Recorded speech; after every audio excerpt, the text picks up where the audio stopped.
Salut les amis, c'est Soulouf, j'espère que vous allez bien. Aujourd'hui, comme promis, nous allons voir les constantes. Alors, les constantes, c'est comme les variables.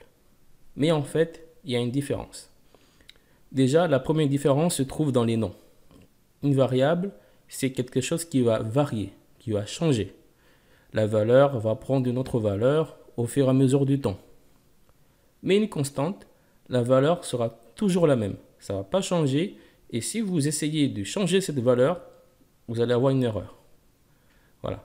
Ça, c'est la première règle. La deuxième règle, c'est que les constantes et les variables ne se déclarent pas de la même façon.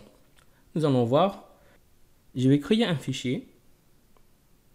Alors là, je me retrouve déjà dans le dossier là où j'ai installé mon site de test. Alors, je vais taper juste une touche pour créer un dossier. Hein.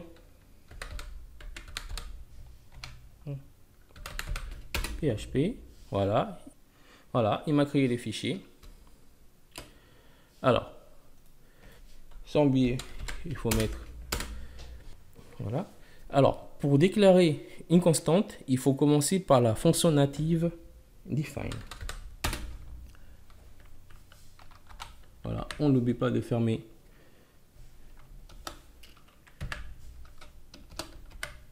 C'est très important de fermer. Voilà. Alors, la fonction native define prend trois paramètres. Les paramètres, en fait, en PHP, ce sont des valeurs qu'on met à la suite d'une virgule. Par exemple, ici, je vais mettre une valeur. Je sépare par une virgule. Deuxième valeur. Troisième valeur. On verra plus tard, si Dieu le veut, comment créer des fonctions. Comme ça, vous saurez un peu plus sur les paramètres. Alors, ici, le premier paramètre, c'est le nom de la constante. Alors, il y a une convention. Les constantes doivent toujours être en majuscule afin de différencier entre les constantes et les variables. Par exemple, je vais mettre une constante IP. Voilà. Suivi d'un virgule. Et là, je vais mettre la valeur de la constante. Par exemple, je vais mettre aussi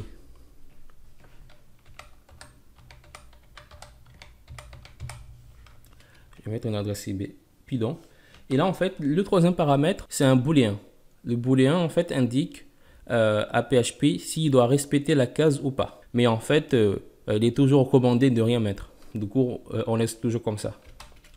Et là, j'ai envie d'afficher la constante. Il me suffit juste de mettre echo du nom de la constante et un point virgule, c'est tout. Il n'y a pas de dollar, il n'y a pas de signe dollar au début.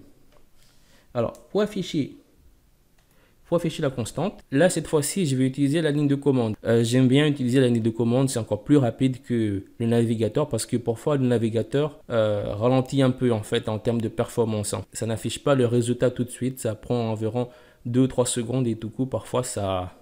J'aime pas trop.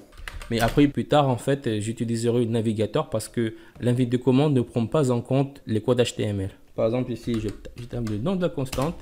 J'affiche et voilà, là il m'affiche l'adresse IP. En plus je me suis trompé, j'ai oublié le 2. Voilà, on recommence par exemple, on recommence. Voilà, il y a une différence entre les constantes et les variables. Malheureusement, en fait, on ne peut pas mettre de constantes dans les chaînes de caractères. On est obligé de faire une concaténation. Par exemple, ici je mets echo.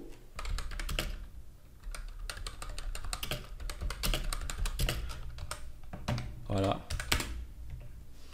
Mon adresse IP est 192.168.1.1. Voilà. Mais si par exemple j'essaye de mettre la constante à l'intérieur, vous voyez, déjà en fait ça ne me met pas en couleur, ça me met juste comme si c'est une chaîne de caractères. Si j'essaie d'afficher, vous voyez, mon adresse IP et IP. Ça ne sert à rien aussi de mettre aussi des accolades.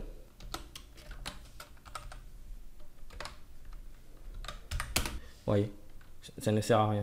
Voilà comment déclarer des constantes. En fait, il y a aussi une autre différence entre les constantes et les variables. Mais ça, on verra un peu plus tard. Mais sachez qu'une constante est accessible partout. En gros, en fait, une constante se dit, il est accessible globalement. Cela veut dire qu'il est accessible partout dans l'application, même dans les fonctions, alors que les variables ne sont pas accessibles partout. Et ça s'appelle la portée des variables. En gros, si je déclare une variable à l'extérieur d'une fonction, cette variable-là ne sera pas accessible à l'intérieur de la fonction.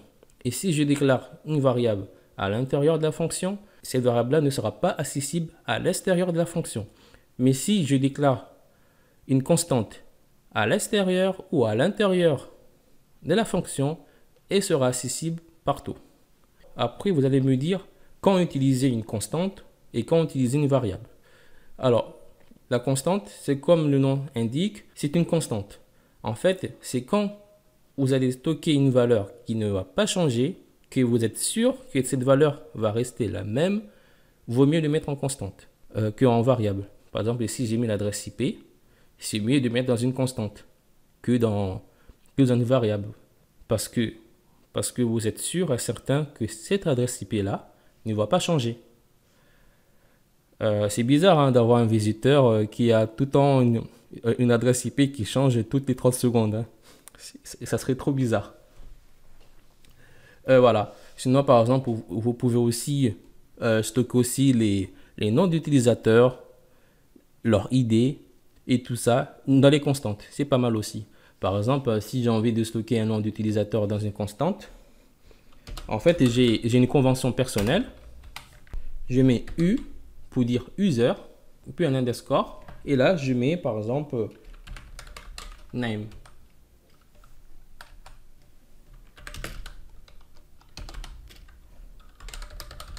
Et là, je mets sous mince.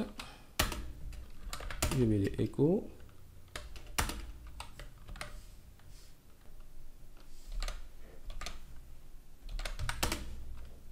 Voilà. Ça, c'est une convention personnelle. Comme ça, en fait, toutes les valeurs que vous allez stocker qui est en rapport avec quelque chose, le mieux, c'est de mettre une préfixe. Par exemple, ici, j'ai mis un U comme user, username, U comme username. Je vais juste le dupliquer, on ne va pas casser la tête. Et là, je mets U email. Et là, j'ai mis UID. Voilà. Ici, par exemple, je peux mettre une adresse email.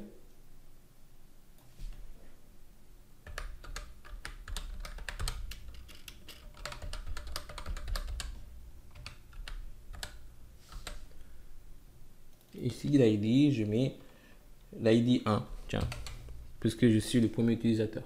L'ID 1. Et là, je mets un écho, mais je vais le concaténer avec une fonction de PHP. En fait, cette fonction-là indique à PHP de retourner à la ligne dans le terminal. Et là, je mets email. Et là, je mets l'ID. Vous voyez, c'est retourner à la ligne. Mais si en fait, si par exemple j'enlevais ça, par exemple, hein, j'en enlève. Vous voyez ici, l'adresse email et l'ID est collé. Et si ça aussi j'enlève.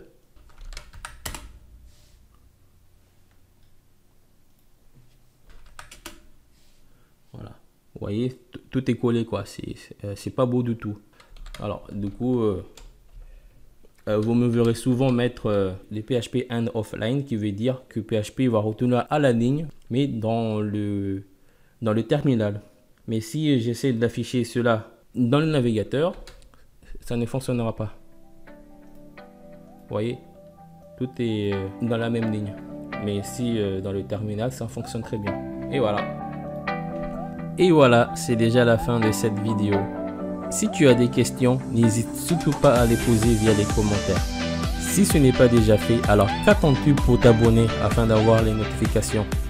Si tu as aimé cette vidéo, alors mets une pouce bleu, ça me fait toujours plaisir. Et rejoins-moi sur Facebook, Twitter et Google+. Et je te dis à très bientôt. Bye bye.